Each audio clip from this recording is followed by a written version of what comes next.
ETF index mutual funds నేర్చుకుని stock మార్కెట్లో రాణించాలనుకుంటున్నారా? వెంటనే ఈ నెంబర్కి కాల్ చేయండి.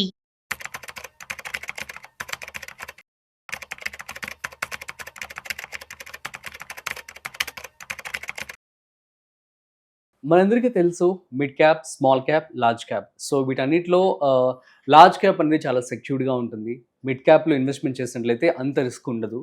అండ్ స్మాల్ క్యాప్ అయితే హై రిటర్న్స్ ఉంటే at the same time risk కూడా ఎక్కువ ఉంటుందని మనందరికీ తెలుసు. కానీ అందరూ ఎక్స్పర్ట్స్ కూడా చెప్తుంది ఏంటంటే మిడ్ క్యాప్ ఇన్వెస్ట్మెంట్ చేస్తే మంచిది అని చెప్పి. ఎందుకంటే కొంచెం స్టాండర్డ్గా ఉంటుంది కాబట్టి, ఎక్కువ వాలటిలిటీ ఉండదు కాబట్టి. అయితే యాజ్ ఆఫ్ జూన్ 2025 ఏవైతే టాప్ మిడ్ క్యాప్ కంపెనీస్ ఉన్నాయో వాటి గురించి వాళ్ళ మనతో చెప్పడానికి వెల్ది చక్రధర్ గారు మనతో ఉన్నారు. సో వారి మాటల్లో మరింత సమాచారం అడిగి తెలుసుకుందాం. హాయ్, హలో, నమస్తే, వెల్కమ్ టు సుమన్ టీవీ. నేను మీ Rajiv Pasupuleti. So let's start. Hi sir, నమస్తే. నమస్తే అండి sir. Top mid cap funds అంటే ఏమని చెప్తారు as of June 2025? Mid caps best అండి. యాక్చువల్గా మీరు చెప్పినట్టు కూడా మనకి ఏంటంటే లార్జ్ క్యాప్ అంటే ఏమో మనకి రిస్క్ తక్కువ ఉంటుంది కానీ రిటర్న్ రాదు. స్మాల్ క్యాప్ అంటే రిస్క్ ఎక్కువ ఉంటుంది కానీ రిస్క్ కూడా ఎక్కువ ఉంటుంది, రిటర్న్ కూడా ఎక్కువ ఉంటుంది.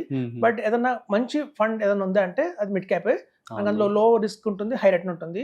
మేము సాధారణంగా మా ఇన్వెస్టర్స్ చెప్పేది ఏంటంటే ఈవెన్ ఎస్ఐపి కంటే కూడా లంసంగా ఇన్వెస్ట్మెంట్ చేయండి. లంసంగా ఇన్వెస్ట్మెంట్ చేస్తే మీకు మంచి రిటర్న్ వస్తుందని చెప్తుంటామండి. జనరల్ గా చాలా మంది తెలుసు 15 1 crore అంటారు. అంటే 15,000 రూపీస్ ఎస్ఐపి కనుక మనం వేసుకుంటూ వెళ్తే 15 years ఆగితే మనకి 1 crore వస్తుందని చెప్తాం. సో ఆ ఫార్ములాలో కరెక్ట్గానే ఉంటుందండి. కానీ ఆ 1 crore వాల్యూ ఎంత అని చూస్తే చాలా తగ్గిపోతుంది.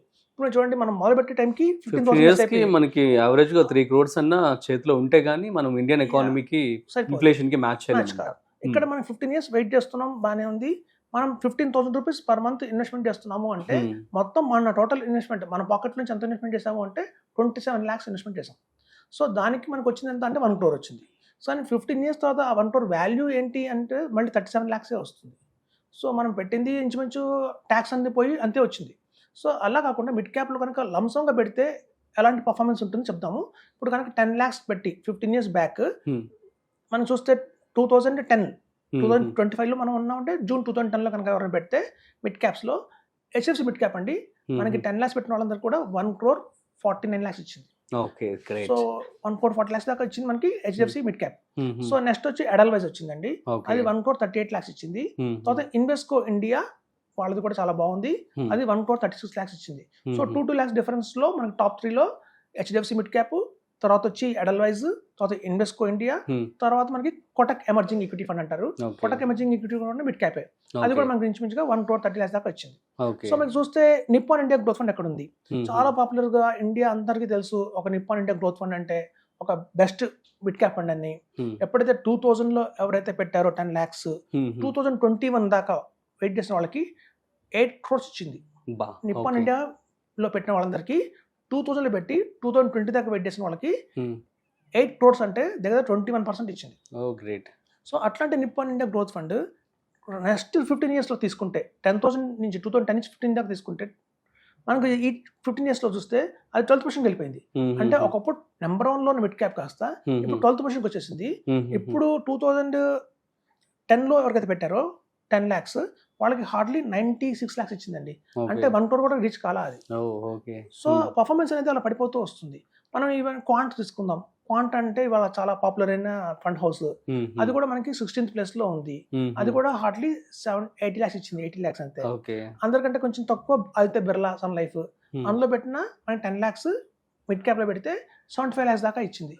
సో మీరు చూస్తే ఒకప్పుడు టాప్ పర్ఫార్మింగ్ ఫండ్ హౌసెస్ వస్తా మీకు గ్రాడ్యువల్ గా పడిపోతుంటాయి. అలా జరుగుతుంది మ్యూచువల్ ఫండ్స్ లో. అందుకే మనం చెప్పేది ఏంటంటే పబ్లిక్ కి మీరు బ్లైండ్ గా ఒక్క పర్టికులర్ ఫండ్ హౌస్ లోనే మొత్తం అమౌంట్ పెట్టకండి, స్ప్లిట్ చేసుకోండి. మీరు 10 lakhs పెడుతున్నారు అంటే 2 lakhs లాగా ఒక మంచి క్వాలిటీ 5 ఫండ్స్ హౌసెస్ తీసుకుంటే మనం చెప్పలేం 2045లో ఏది నెంబర్ 1 ఉంటుందో. మనం ఒకప్పుడు నెంబర్ 1 అనుకున్న నిప్పాన్ ఇండియా 12th place వచ్చేసింది. సో ఒకప్పుడు క్వాంట్ నెంబర్ 1 అనుకున్నాం, అది 16th place వచ్చేసింది.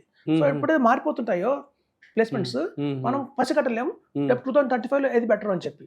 సో మిడ్ క్యాప్స్ లో మనం చేయాల్సింది ఏంటంటే డైవర్సిఫికేషన్ చేసుకోవాలి.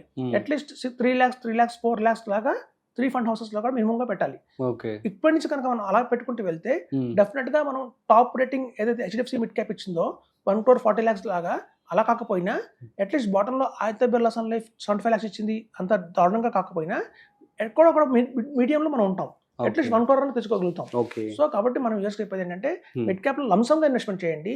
ఎస్ఐపి ఫామ్లో ఇన్వెస్ట్మెంట్ చేస్తే కూడా మనకి పెద్దగా రిటర్న్ రాదు, ఎందుకంటే లాంగ్ టర్మ్లో ఆ రూపాయి వెళ్ళి పడిపోతుంది. సో తక్కువ ఇన్వెస్ట్మెంట్ చేయాలి, ఎక్కువ రిటర్న్ చేయాలంటే తెచ్చుకోవాలంటే మాత్రం లంసంగా ఇన్వెస్ట్మెంట్ చేయాలండి. అది ఈవెన్ 1 lakh అవ్వచ్చు, 2 lakhs అవ్వచ్చు. మనం చెప్తున్నాం 10 lakhs పెట్టిన వాళ్ళకి 1 crore 40 lakhs వచ్చిందని, అలాగే 1 lakh పెట్టిన వాళ్ళకి 14 lakhs వచ్చింది. సో 1 lakh పెట్టినా 14 lakhs తెచ్చుకోవడం అనేది పెద్ద మాటే. 2 lakhs పెట్టినా 28 lakhs వచ్చిండేది. సో కాబట్టి ఖచ్చితంగా ఆన్ అండ్ యావరేజ్ గా అయితే 1 crore వస్తుందండి. ఇక్కడ నుంచి కూడా నెక్స్ట్ ఎకానమీ చాలా బాగుంది కాబట్టి.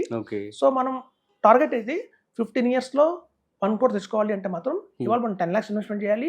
ఆ 10 lakhs కూడా అట్లీస్ట్ 3 or 5 మిడ్ క్యాప్స్ పెట్టాలి. లంసంగా పెడితే మాత్రం మనకి ఖచ్చితంగా ఈ రిటర్న్ వస్తుంది.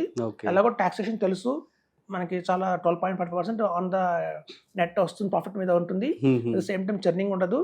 మనకి ఏంటంటే రాబోయే రోజుల్లో మనకి ఎక్స్పెన్సెస్ తగ్గుతున్నాయి మ్యూచువల్ ఫండ్స్ లో. ఎప్పుడైతే కార్పస్ పెరుగుతుందో, ఒక ఫండ్ లో కార్పస్ అనేది పెరుగుతుందో ఆటోమేటిక్గా ఎక్స్పెన్సెస్ తగ్గుతాయి. సో ఇవన్నీ కూడా మనం మైండ్ లో పెట్టుకుంటే కనుక large cap, mid cap, small cap చాలా మంచి పెద్ద పొరపాటు ఏంటంటే ఒక 10-15 ఫండ్స్ లో ఇన్వెస్ట్ చేస్తారు. అందులో 20% వచ్చేది 2 ఉంటాయి, రిమైనింగ్ 8 కూడా 10, 12, 11, 9 కొంత దారుణంగా నెడ్యూల్ కూడా ఉంటుంది. సో ఇట్లాంటి అలా మొత్తం ఆన్ అన్ యావరేజ్ తీసుకుంటే వాళ్ళ పోర్ట్ఫోలియో ఇచ్చేదంతా అంటే 12% రిటర్న్ వస్తుంది. సో 12% రిటర్న్తో మనకి పెద్దగా లాభం అయితే రాదండి. సో అట్లీస్ట్ మనకి 18+ ఉండాలి. సో అలా ఉంటే మనం ప్లాన్ చేసుకుంటే మాత్రం మనకి ఎక్కువ రిటర్న్స్ తెచ్చుకోవచ్చు అని చెప్తున్నాను. ఓకే, మరి ఒక 5 చెప్పొచ్చుగా మీరే, ఒక 6 ఫండ్స్ ప్రస్తుతం బంధన్ వాళ్ళు కూడా చాలా బాగుంది. So Bandhan on going, Nippon India అది మనం డౌన్ లో ఉన్నా రేపొద్దున గొప్ప పోవచ్చేమో, అది కూడా తీసుకోవాలి. అంటే కొన్ని ఓల్డ్ ఫండ్స్, కొన్ని కొత్త ఫండ్స్, కొత్త ఫండ్ హౌసెస్ ని మనం తీసుకోవాలండి. ఇప్పుడు బజాజ్ వాళ్ళు కూడా బాగుంటుంది రాబోయే రోజుల్లో. So Invesco India, Bajaj, ఎడల్వైజ్, Bandhan, ఒక బాగా హిస్టారికల్ గా బాగా పేరున్నది ఎస్బీఐ కావచ్చు, హెచ్డిఎఫ్సి కావచ్చు, నిప్పాన్ కావచ్చు, ఏదన్నా ఒకటి కూడా యాడ్ చేసుకుంటే పోర్ట్ఫోలియో బాగానే ఉంటుందండి. అలా డిజైన్ చేసుకుంటే మాత్రం ఎక్సలెంట్ తెచ్చుకోవచ్చు. Super sir, thank you so much. So guys, అర్థమైంది కదా మరి, ఇవి 2025 జూన్ వరకు ఉన్నటువంటి టాప్ మిడ్ క్యాప్ ఫండ్స్ అన్నమాట. సో మరి మీరు కూడా ఇన్వెస్ట్మెంట్ చేసుకోండి ప్రాపర్ స్టడీ చేసి. సో మరొక ఇంట్రెస్టింగ్ కాంటెంట్ తో మళ్ళీ కలుద్దాం. అంతవరకు చూస్తూనే ఉండండి Suman TV. This is Rajiv signing of.